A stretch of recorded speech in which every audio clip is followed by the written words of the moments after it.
lovely to see you again. Thank you for joining me for a coffee with Nthabiseng. Firstly, I want to congratulate you on IRJ, International Railway Journal, on your award, Women in Rail, one of 15 women globally. If I see the profiles of the other women, it's quite an honor to be one of the 15.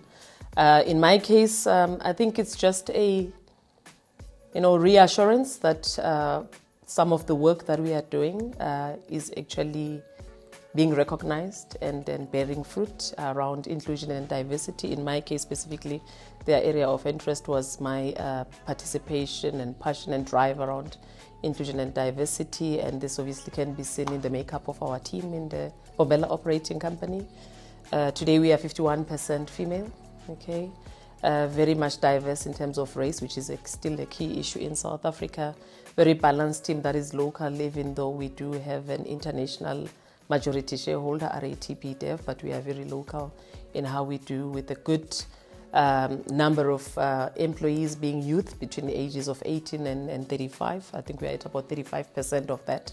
So these are things that don't just happen. You need to take deliberate actions and effort to make them happen. And it's things that, for me, they must happen. It needs to happen, and we need to all be clear on that objective. And I'm glad that my team has been very supportive in ensuring that we get to where we are and we can be recognized internationally for it. So it is a hell of an achievement, I have to say. So like the last time I was here and we did an interview, I think it was Didier who said he's the last Frenchman here. The team is 100% local. Didier doing a lot of work actually as a French expatriate, coming up with a lot of experience obviously in operations management, but with clear actions on skills transfer.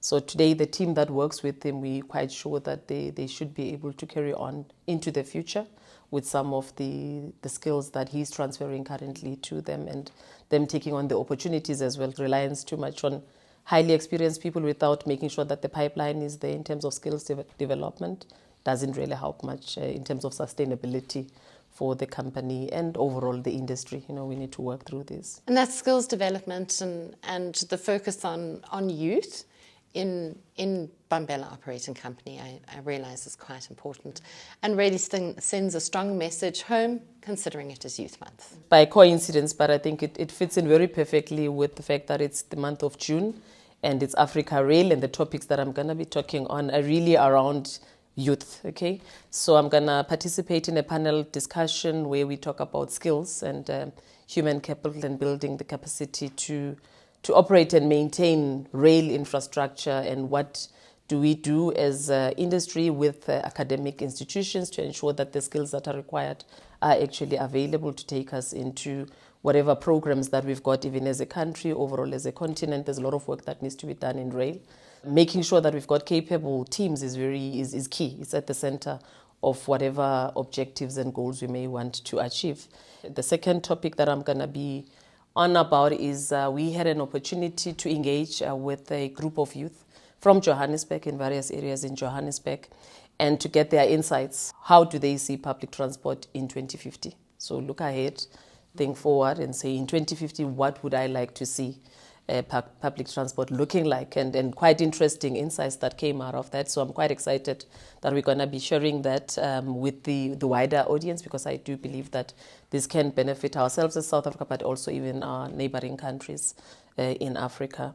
Then we've got our teams as well, talking about a number of other topics. We've got Didier, the operations executive, that will talk about success stories in commuter rail and touching on other networks that we operate as RATP Dev in Africa. We are in Casablanca, we are in Egypt as well. So he's going to share a bit of that and what overall in Paris and other networks we do. And then most of the team members, our maintenance executive, the traffic manager, our engineering manager, will then be touching on issues around green energy. How do we make sure that we sustainably run operations that are very clean, but also technology, AI.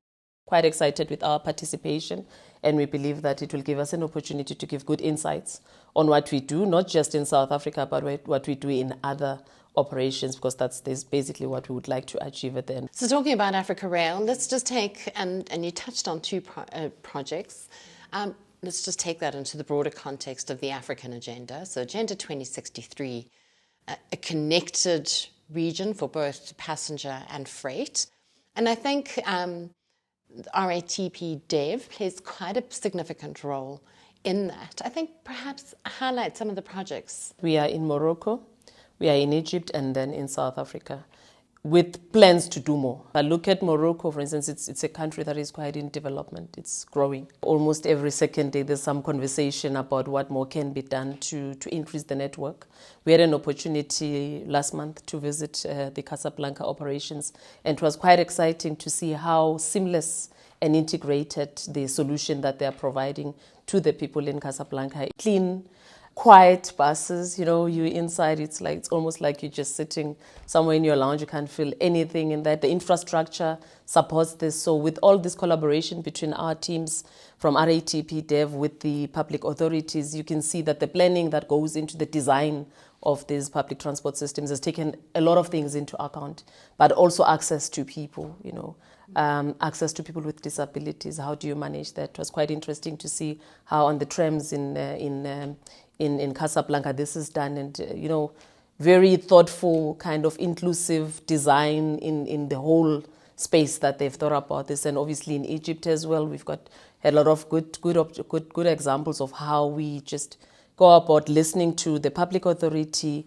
doing enough surveys and assessment. I think that's one thing that we do well as RATP Dev. If we brought in early enough, we are able to advise and help in formulating solutions that would make sense to the local people. And that's what we've seen in those two countries. And in South Africa specifically, obviously, it's the Gautrain. You touched on coming in earlier enough, and that's quite important, especially when we consider the rapid urbanization of many of our countries in Africa and trying to plan around meeting those public transport needs as well as smart cities.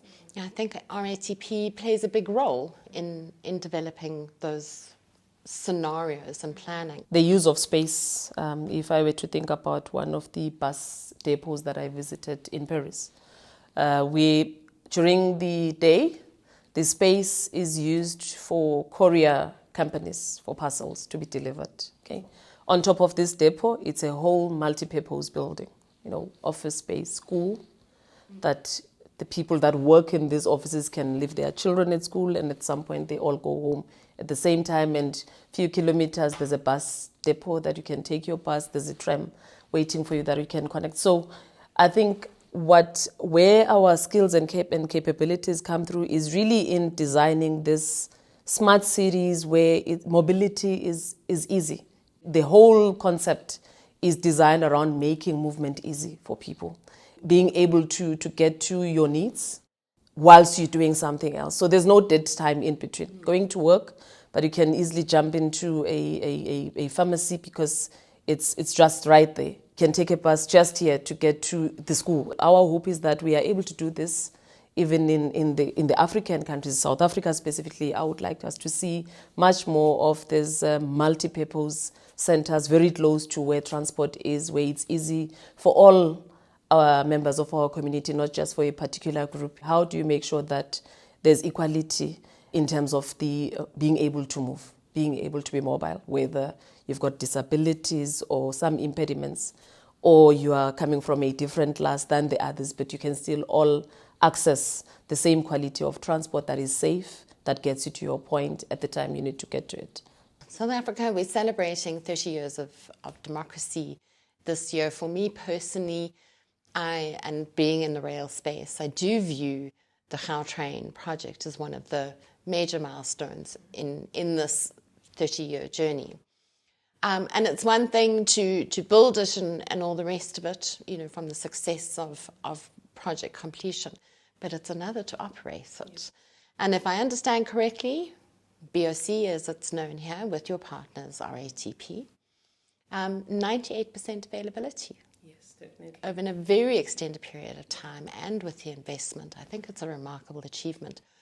So where are we kind of at, and how have you achieved this? So our people are at the center of this. We're fortunate that most of our people in the core of the business, which is mainly operations, have been with the company since inception. The amount of work we put on training our staff and retraining. So all of our operational staff have got annual retraining on various modules of what they get busy with. So training is key in terms of building the skills that we need. But also, we've been running this for 14 years, but we are not complacent, We're always looking for new ways of dealing with challenges that we see. It's an asset, it's an engineering asset, it's got technical issues that will come up, even though you think you've done everything right, but the main thing is for you to be able to get back on track quick enough. And with that, we've actually now digitalized most of our operations procedures. We're busy with that project even now, where it's quite easy and quick to deal with an issue if something was to happen on the line, minimizing the impact on our passengers and all of that. We've got an overall very experienced team. I think our executive is over 20 years of experience. Some of them have been in rail, some in other industries like myself, but bring in a lot of these good practices that we every day honing how we do what we do. Availability, 98%, and we keep at that consistently. We do this, but we measured on other things as well. Punctuality target in terms of our contract is about 94%, but we always above 97, 98% even on that. And punctuality is very thin. I mean, it's a matter of seconds and minutes on how you measure deviation from that. And overall passenger safety, security, it's important that we play our part in making sure that those that are using the Gautrain continue to use it. I feel proud to be using the system, as you say. Thank you for the comments that this is one of the best, and we believe it is. But it comes with a lot of planning, a lot of work, communication that always needs to be on par in terms of the passengers and what they expect from us. Listening, we've got a good setup in terms of getting customer complaints and how we deal with it, and every day working on ways to make it better the next day, so that we really give people the reason to want to use the Gautrain now and beyond.